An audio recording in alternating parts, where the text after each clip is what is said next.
Hello, I'm Jayani Bonnerjee and I'm a geographer with research interests in cities and diasporas. My research has focused on Calcutta's Anglo-Indian and Chinese communities and looked specifically at their migration trajectories and the ways in which it has changed their connection to the city that many still call home. Today, I'm going to talk about Calcutta's Chinatowns. Not many are aware that Calcutta has not one but two Chinatowns. The first Chinatown, or Chinapara, is located in central Calcutta near a place called Terity Bazaar and came up around the mid-19th century. The second one goes by the name of the locality Tangra and is located in the eastern end of town.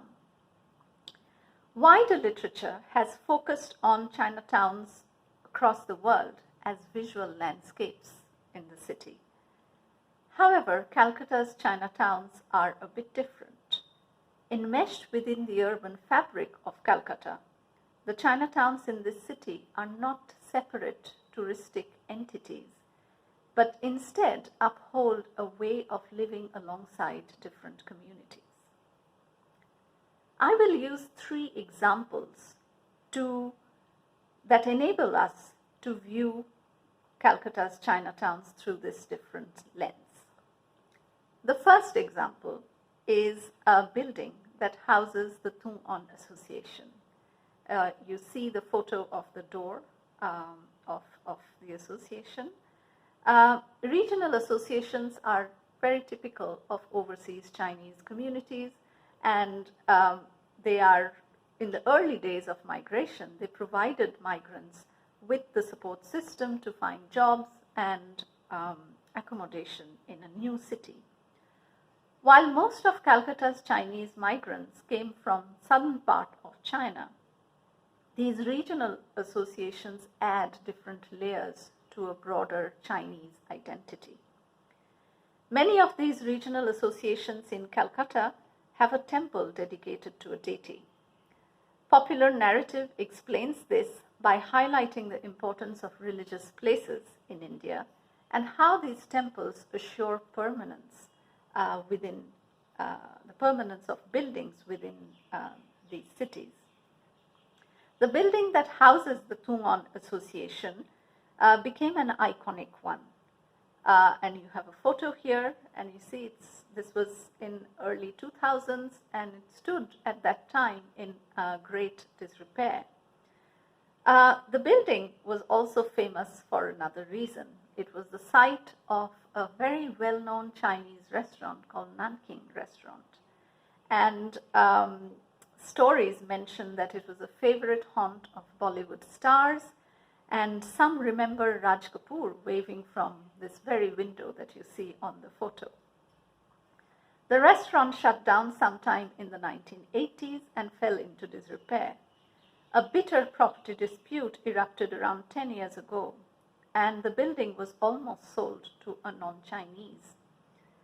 The community as a whole regained their access to the building. They won the court case, and since 2014, this place has become an important space in which the entire community comes together. Several events are organized, and the community really rallies around it.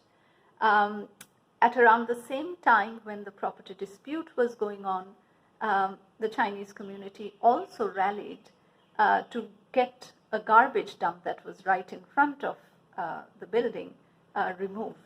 And here in the photo, you see that there was this movement. This is from a Facebook page of Tung On Church, where it's a cry out for saving Tung On Church.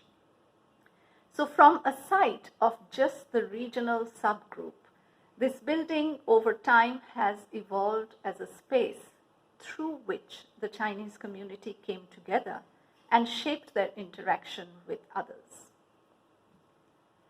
The second space that I'm going to talk about today is the Chinese Kali temple in Tangra, the other Chinatown. Tangra also came up around 1910 and has significant places of importance for the community. It's of course known for its leather tanneries, which the Chinese community built. In currently, it's also known more for the numerous Chinese restaurants that dot the place.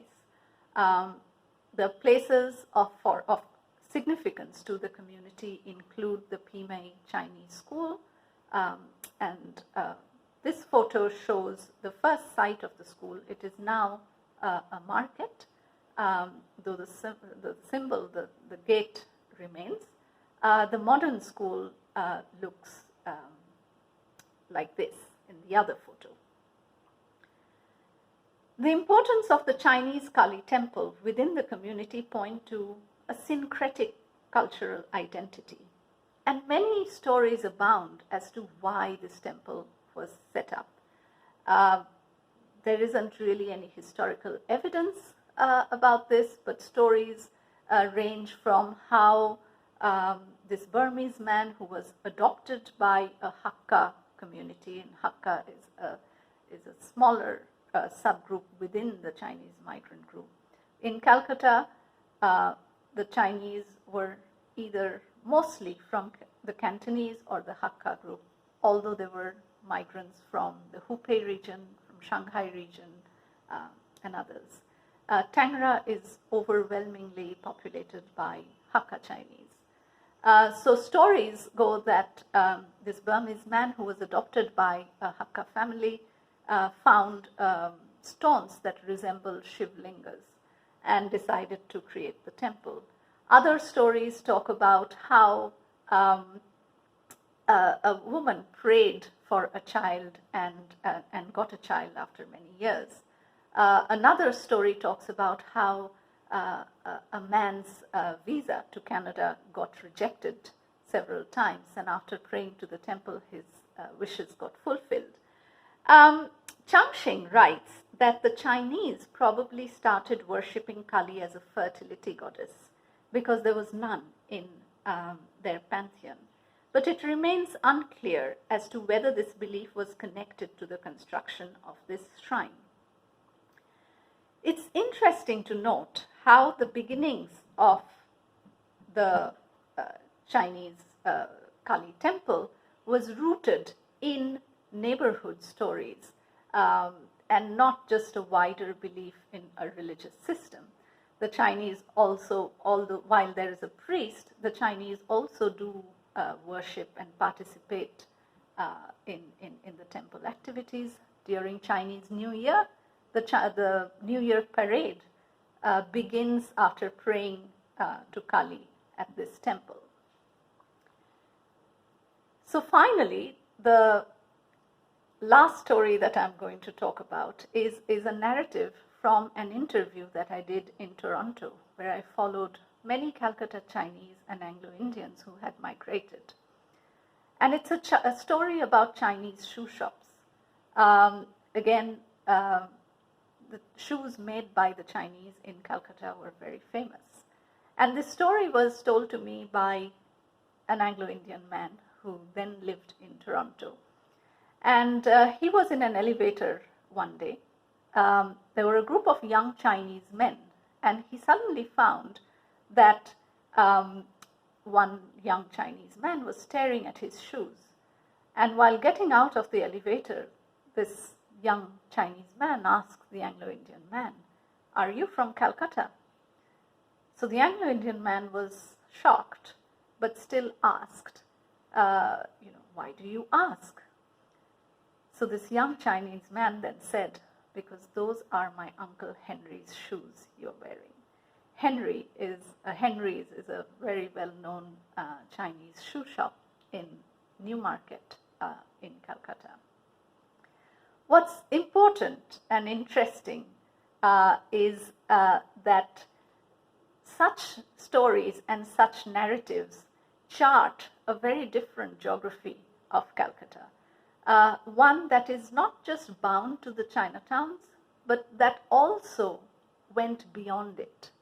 A significant narrative that came through in my research was that both communities spoke about how the city allowed the community to develop their own identities. Yet, as these three examples have shown,